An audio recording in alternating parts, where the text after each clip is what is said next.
진우 라이브 훅 인터뷰 이어가겠습니다. 한미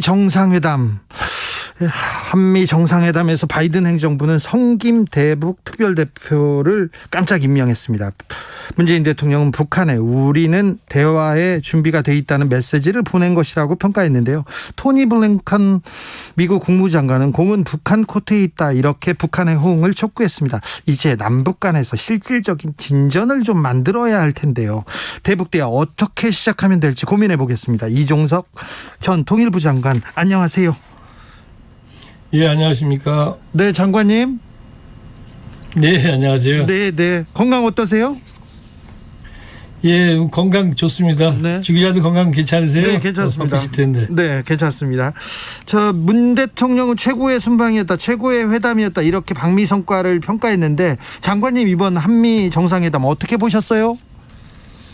예, 모든 것이 다 만족스러운 건 없겠죠. 예. 그런 점에서 일부 아쉬운 부분도 있지만 네. 전체적으로 본다면 네. 아주 매우 성공적인 정상회담이었다고 보고 있고요. 네.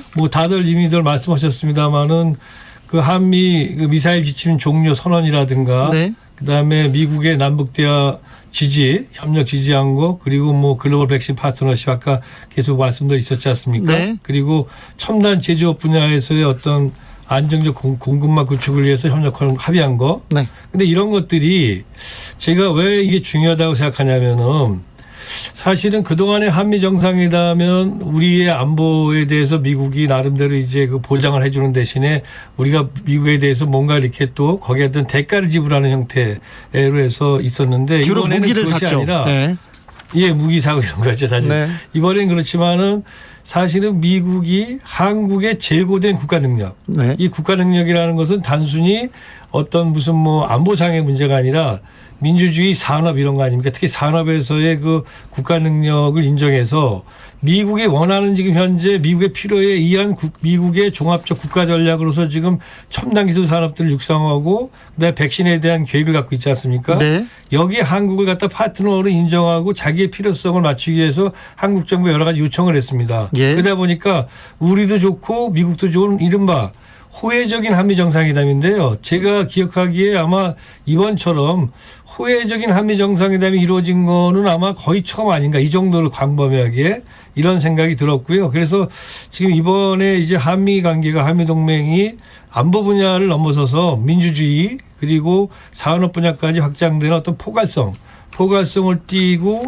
지금 호혜적 관계는 넓어지는 게 아닌가, 그런 점에서 저는 굉장히 긍정적인 정상회담이었다, 이렇게 보고 있습니다. 장관님이 현직 장관이었던 시절보다 정상회담이 더 성공적이었네요.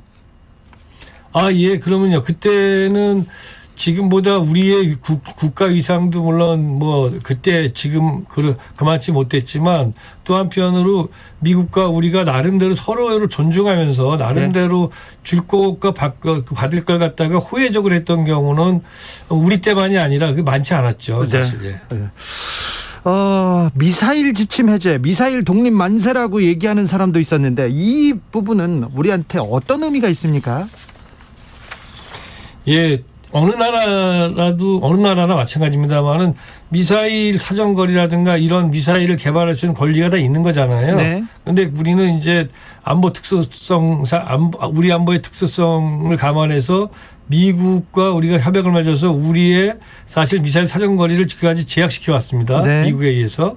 그러다 보니까 이거 미사일 이 지침이 종료된다는 것은 국가의 군사주권의 일부가 회복된다는 거죠. 예. 그런 점에서 본다면 자주적 국방 역량의 확보, 이런 계기가 되는 것이고요. 또 하나 다들 말씀하시는 것처럼 당연히 우주의 평화적 이용 권리의 문제가 지금 우리에게 대두되고 있는데, 사실 우주 산업 같은 것이 첨단 산업 아닙니까? 예. 그런 점에서 항공 우주 기술 분야 이런 한국의 과학기술 발전에서 중대한 계기가 될 수 있다고 보고 있습니다. 중국이 딴소리를 하진 않을까요? 글쎄, 근데 저는 중국 견제용이다, 미국이 중국 견제하기 위해서 우리에게 미사일 사정거리를 풀어줬다고 얘기하는 분들이 있는데요. 말씀드린 것처럼 그거는 중국이나 다른 나라 눈치 볼 수 있는 게 아니라 우리가 갖고 있는 주권을 갖다가 회복한 거잖아요. 예. 그래서 이 문제는 주변 국가가 이렇게 관여할 문제가 아니고 주변 국가가 우려할 문제가 아니라고 봐요. 네. 오히려 걱정되는 부분은 뭐냐면 지금 현재 북한 핵 문제를 우리가 풀어야 하는 상황 아닙니까? 근데 북한이 자기들 도발로 인해서 유엔 제재로 북한의 탄도미사일 발사 자체가 금지돼 있잖아요. 예. 유엔 제재, 유엔 결의로 인해서. 그러다 보니까 북한은 이제 우리는 탄도미사일 사정거리가 풀어지고 그리고 우리는 우주를 향해서 나가겠다라는데 북한은 어쨌든 간에 자기들이 도발해서 그렇게 됐지만 그것이 지금 묶여있는 상태라서 오히려 북한이 오히려 이 점에 대해서 반발할 가능성이 있어서 네. 이런 점들을 오히려 유의해야 되지 중국 변수는 우리가 그렇게 전문가들이 얘기하는 것 자체가 저는 사실은 우리 주권 자체에 대한 의식을 갖다가 너무나 의식하지 않는 거다 이렇게 생각을 합니다. 알겠습니다. 그렇게 생각하겠습니다. 싱가포르 판문점 선언 토대 위에서 대북 정책을 이어가겠다는 우리 정부의 방침이 이번에 좀 긍정적으로 회담에서 좀 적용된 것 같아요. 네, 아무래도 뭐 판문점 선언이나 특히 싱가포르 공동성명은 북미 공동성명인데요. 예. 여기에 대해서 바이든 정부가 트럼프 때 이루어진 거지만 계승하겠다, 존중한다니까 좋은 거죠. 더욱이 우리 4.27 판문점 선언도 마찬가지고요. 네. 근데 제가 조금 아쉬운 부분도 있을 수 있다고 아까 말씀드렸는데 예. 정상회담에서 그게 이 부분입니다. 어떤 부분입니까? 사실은 이번 한미 정상회담의 내용을 보면은 공동성명도 그렇고 북한에 대해서 충분히 존중하는 많은 표현들이 있습니다. 예. 근데 존중은 많이 하는데 북한이 원하는 그래서 미국이 지금까지 북한은 그거 아닙니까? 미국에 대해서 우리는 우리가 원한 미국 일방적으로 지금 북핵 문제 풀라러지 자기들과 북한이 원하는 방식과 절충하려고 하지 않는다는 거잖아요. 예. 그러다 보니까 미국에게 셈법을 바꾸라고 얘기했는데 과연 그럼 미국이 어떻게 셈법을 바꿨는지를 보여주질 않았단 말이죠. 네. 그러다 보니까 예를 들어서 뭐 북한이 원하는 거라는 게 단계적 동시적 접근이라든가 또는 뭐 북한이 어떤 뭐 비핵화 조치를 어떻게 취하면은 일정한 정도로 제재 완화를 해준다든가 이렇게 구체적이지 않더라도 네. 제재 완화의 가능성이나 단계적 그다음에 뭐 동시행동 이런 말들이 나오면 좋은데 네. 이게 안 나왔잖아요. 그래서 네. 우리 문재인 대통령께서 기자회견에서 단계적이라는 표현을 쓰셨어요. 네. 그렇죠. 어쨌든 간에 기본적으로 북한 자체는 이거 미국이 이런 말을 아직까지 쓰지 않고 있구나라고 느끼고 있기 때문에 한미 정상회담을 보고 북한이 정말 환영하는 반응을 볼지 여전히 부정적일지에 대해서는 사실 장담하기 어렵습니다. 그래서 네. 제가 드리는 말씀은 지금 이걸로 인해 가지고 북한이 나올 거라고 생각하기보다는 북한을 협상장을 끌어내기 위해서는 좀 더 우리 정부가 추가적으로 미국을 설득해야 되고 또 북한 역시 이 정도 미국이 성의를 보였으면 나와야 된다라고 우리 국제사회나 언론에서 또한 북한에 대해서 메시지를 보내야 된다고 생각을 합니다. 블링컨 미 국무부 장관이 공은 북한으로 넘어갔다 이렇게 얘기했는데 북한을 움직일 수 있는 구체적인 당근 막 좀 주고 우리 정부가 좀 적극적으로 대북 관계를 좀 개선할 뭐라도 해야 되는 거 아닙니까? 저질러야 되는 거 아닙니까? 예, 지금은 이제 사실은 미국하고 상당한 정도로 대화를 나누기 때문에 네. 무조건 저지르기보다는 이제 미국을 설득하면서 나갈 수 있는 거죠. 아, 그래요? 과거 트럼프 때보다는 이제 나름대로 우리가 운신할 수 있는 폭이 조금은 있습니다. 다만 블링컨 장관이 공은 북한 쪽으로 넘어갔다는 말은 미국 외교의 전통적인 표현이죠. 자기들은 이런 방법을 갖고 있으니까 미국 나와봐라. 네. 북한 나와라 이런 뜻인데 근데 북한이 미국의 설명을 듣기 위해서 회담장에 나와야 한다. 이런 논리를 보면 블링컨 장관 말씀이 맞는 거예요. 예. 근데 문제는 뭐냐면 아까도 말씀드렸지만 북한은 미국이 무언가 유연한 조치를 취할 걸 기대하고 협상장에 나갔다가 그동안에 북한의 관점에서 본다면 그동안에 좌절로 맛봤다라는 트라우마가 있거든요. 예. 그러다 보니까 미국한테 너 일단 내놔봐.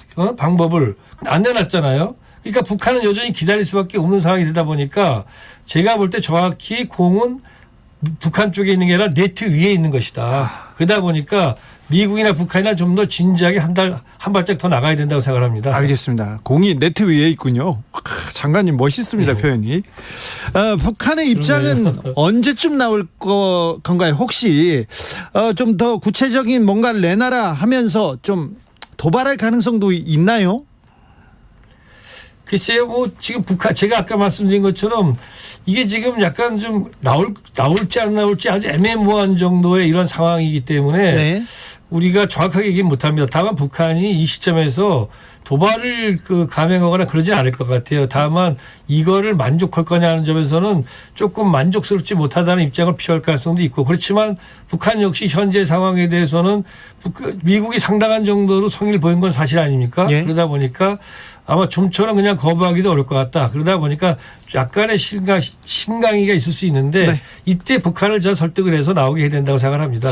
도발할 것 같지는 않다고 생각합니다. 우리가 북한한테 조금 야 나와라 이제 대화하자 이렇게 하려면 어떤 수를 먼저 둬야 됩니까?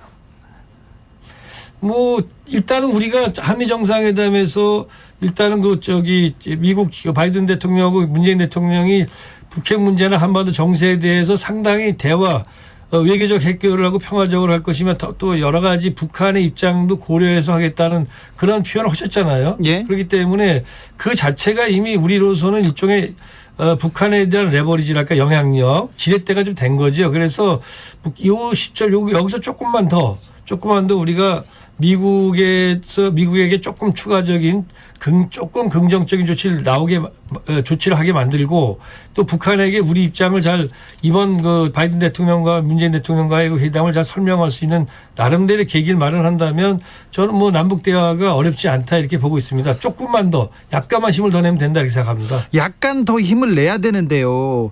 사실 트럼프 행정부 당시에 우리가 미국의 눈치를 너무 봐서 남북 간의 실질적인 화해 협력의 길로 가지 못했다는 비판 있습니다. 지금 문재인 정부가 얼마 남지 않았기 때문에 시간이 없어서 좀 실질적인 노력을 해야 될 텐데요.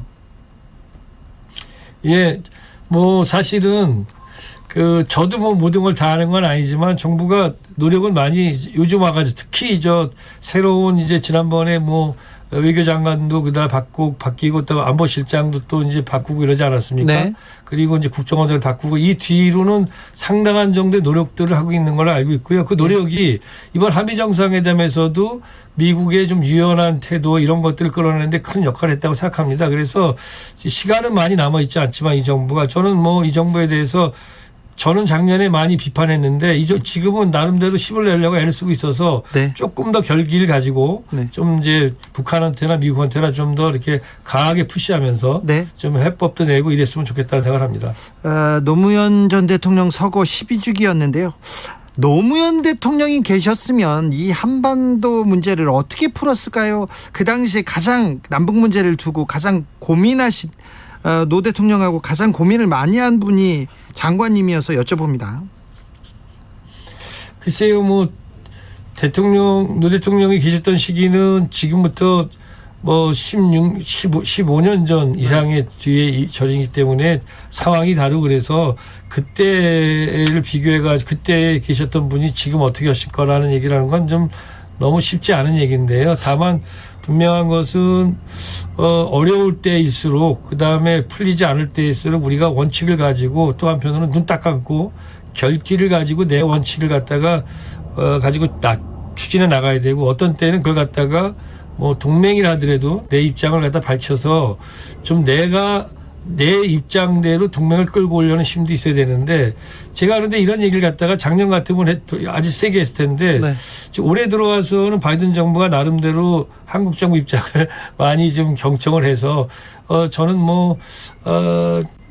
지금 잘 될 어느 정도 희망을 지금 가지고 지금 보고 있습니다. 네. 장관님께서 현직에 계실 때 그때는 제가 평양으로 취재하러 갔고요. 아리랑도 보러 갔었고요. 그다음 백두산도 취재하러 갔었거든요. 그런데 지금 몇 년 동안 다시 뒷걸음질 치고 막혀 있어서 좀 답답한 생각이 듭니다. 장관님, 다른 얘기도 좀 여쭤보겠습니다. 이재명 경기도지사는 어떤 사람입니까? 아니 훌륭한 분이시죠. 네. 이재명 경기도지사 도와주시기로 하셨어요? 그 개인적인 일입니다. 개인적인 일이도 장관님이 움직이면 그렇게 큰 분이 움직이면 우리는 좀 궁금하지 않습니까? 얼마 전에 포럼 같이 하셨죠. 네. 네, 그동안에는 제가 아무래도 학자 출신으로서 이제 정책에도 개입하고 그랬었기 때문에 네. 대개 그 정부에서 나와서도 지난 세월 동안 학계나 그다음에 정책 쪽에 있었고 학계에서는 공동대표 이런 걸 맡은 적도 있고 그렇지만 그 바깥에서 맡아본 적은 없는데 이번에 한번 제가 민주평화광장의 공동대표를 맡았습니다. 예. 저로서는 뭐 제가 바라는 그러한 나름대로의 상이 있고 노무현 대통령을 모시고 일했던 거에 대한 노무현 대통령의 나름대로의 과제도 미완의 과제도 있기 때문에 네. 그런 과제가 좀 더 이어지고 더 그 과제가 실현되는 세상을 좀 보고 싶어서 네. 하여튼 최선을 다해서 하여튼 제 나름대로 일을 해보려고 하여튼 이번에 움직이고 있습니다. 네, 마지막으로 한반도 평화와 화해를 위해서 많은 사람들이 염원하고 있습니다. 이런 국민들한테 좀 해주고 싶은 말이 있으면 해주십시오. 예, 평화라는 것 자체가 사실은 뭐 공기 같은 거 아니겠습니까? 그러다 보니까 사실은 우리가 아무런 일이 남북 간의 충돌이 안 일어나고 분쟁이 안 일어날 때는 평화가 소중한지 모르는데 네. 그런 게 일어나면 진짜 겁나고 위험하고 이렇게 느껴지잖아요. 제일 소중한 거죠. 그래서 평화라는 건 정말 절대 우선의 가치를 우리한테 갖고 있죠. 근데 문제는 이 평화를 얻기 위해서는 정말 평화라는 건 어차피 대화와 협상을 통해서 얻을 수 있는 겁니다. 전쟁이라는 거를 할 수는 없는 거니까요. 그렇다면 이 대화 협상이라는 것은 철학을 가져야 되고 상대방이 어떻게 변해도 정세가 어떻게 변해도 일관된 철학을 가져야 되거든요. 네. 그래서 저는 상대와의 대화의 끈을 놓지 않는 어떤 경우에도 이럴 수 있는 정책의 일관성, 지도자의 철학 이게 또 우리 국민들의 어떤 평화를 향한 어떤 염원 이런 것들이 평화를 이루는데 아주 중요한 자산이 된다고 생각을 합니다. 네. 장관님 말씀 감사합니다. 네, 고맙습니다. 네, 지금까지 이종석 전 통일부 장관이었습니다. 나비처럼 날아 벌처럼 쏜다. 주진우